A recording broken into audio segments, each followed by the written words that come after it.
We talked about the identity. Mm-hmm. Now let's talk about faith. Okay. Faith is the substance of things hoped for, the evidence of things not seen. What is the things we're not seeing that you are hoping for? Mm-hmm.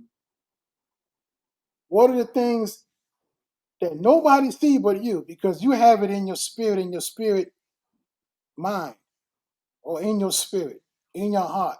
You see it, but we don't see it. Why? Because you have the blueprint and the DNA of that things you're hoping for. Because whatever you're hoping for, you see it in your mind first before everybody else see it. So Mm-hmm. what are you hoping for?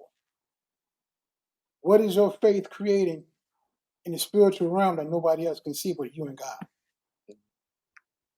Let's talk about it. Yeah, I think sometimes, and that's why identity and faith is kind of connected too, because uh, even when we see things that we hope for, right? We see a life that we want for ourselves. I think having the faith that, okay, I can actually have this, that God has this for me, that, okay, I'm on this boat, I can enjoy what's in it, what's on it.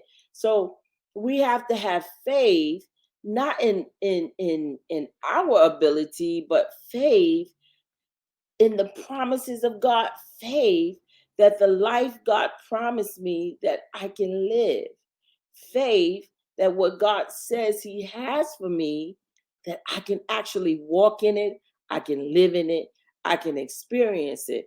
And so it's yeah, you got the faith scripture. Now faith is the substance of things hoped for, the evidence of things not seen. We just went through it earlier that, okay, if you have it already, you don't have to believe for it, right? It's what you don't have yet, is what has not materialized. You have it in the spirit, but what has not materialized in the natural, right? We're going to bring it out of the spirit, put it in the natural.